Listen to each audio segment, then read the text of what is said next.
नमस्कार. गणपती बाप्पा आता जवळ आलेले आहेत आणि दुर्वा या गणपती बाप्पांना अतिशय प्रिय आहेत. आपण सगळेजण गणपतीला 21 दुर्वांची जुडी वाहतो. मग ती का वाहतो ते आता आपण आज पाहूया. गणपतीला दुर्वा का प्रिय आहेत, दुर्वाचं महत्त्व काय, म्हणजे दुर्वा या शब्दाचा अर्थ काय आहे आणि 21 दुर्वांचे आध्यात्मिक अर्थ काय आहे, प्रत्येक दुर्वाला किती महत्त्व आहे ते आज आपण बघणार आहोत. श्री गणेशाला 21 दुर्वा वाहनं ही अत्यंत प्रसिद्ध आणि प्रभावशाली उपासना आहे. आता हे फक्त एक पारंपरिक कर्मकांड नसून त्यामागे गहन आध्यात्मिक अर्थ पण आहे. आता 21 दुर्वांचं रहस्य, त्याचा प्रत्येकाचा प्रतिकात्मक अर्थ आणि त्याच्या माध्यमातून आपल्याला प्राप्त होणारी अंतरयात्रा. आता दुर्वा म्हणजे काय?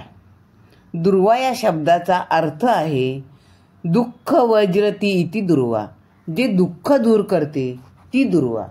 ही तृण असूनही अनंत शक्तीची वाहक आहे. ती ज्या प्रकारे कितीही कापली तरीही पुन्हा पुन्हा उगवते. ती अनंत चेतनेचं प्रतीक आहे. पुनर्जन्म, पुनरुत्पादन व अजेयता दर्शवते.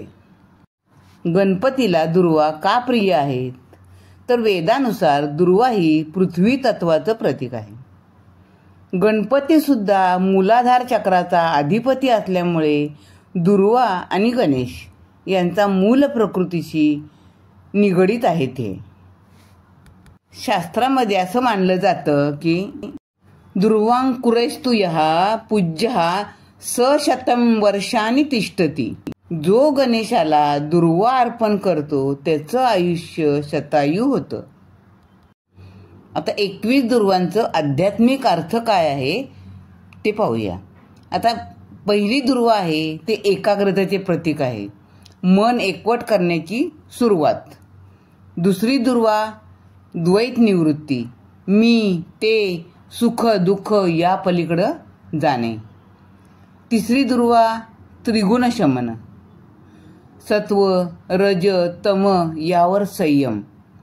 चौथी दुर्वा चतुर्वेद पूजन, म्हणजे ज्ञानप्राप्तीची दिशा. पाचवी दुर्वा आहे ते पंचतत्व साक्षात्कार, म्हणजे काय तर पृथ्वी, आप, तेज, वायू, आकाश यांचे संतुलन. सहावी दुर्वा आहे षडचक्र जागृती, मूलाधार ते आज्ञाचक्रापर्यंतची ऊर्जा प्रवाहाची निर्मिती. आता सातवी दुर्वा सप्तधातू शुद्धी, शरीरातील 7 धातूंची शुद्धीकरण निर्मळता करते. आठवी दुर्वा आहे अष्टदिशा रक्षण, संपूर्ण जीवनाचा रक्षण भाव. नववी आहे नवग्रह शांतता, म्हणजे काय तर ग्रह दोष निवारण करते. 10वी दुर्वा आहे दशदिग्बंधन निर्मूलन, 10 दिशांमधील निगेटिव्ह ऊर्जा शमवते. 11वी दुर्वा आहे एकादश रुद्र तत्व प्रबोधन, म्हणजे काय तर ती रुद्र तेज जागवते. 12वी दुर्वा आहे द्वादश आदित्य तेज जागरण. त्रयोदशी म्हणजे 13वी दुर्वा काय करते तर मृत्यू तत्वावर विजय मिळवते.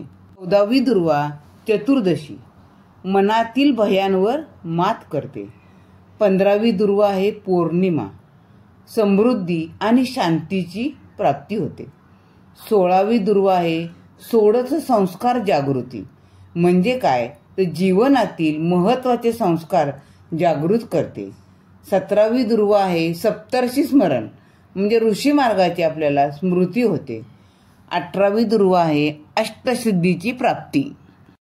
19वी दुर्वा नवविधा भक्तीचा अभ्यास. 20वी दुर्वा विश्वरूप दर्शनाची पात्रता. 21वी दुर्वा पूर्ण आत्मसमर्पण, त्वमेव सर्व भावसंपन्न मूर्ती.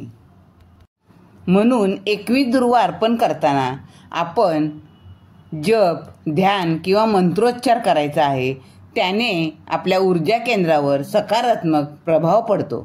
मंत्र कुठला तर ओम गणपते नमः दुर्वांकुरान समर्पयामी या मंत्राने प्रत्येक दुर्वा अर्पण केल्यास ती जणू अंतर्यामाला वाहिलेली श्रद्धा ठरते.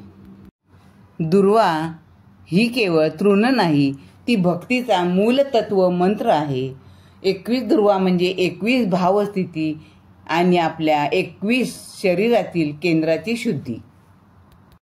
जेव्हा श्रद्धा, मंत्र आणि ध्यान यांची त्रिसूत्री या 21 दुर्वांमध्ये एकत्र येते, तेव्हा साधकाला श्री गणेशाचा सिद्धिदाता रूपात साक्षात्कार होतो.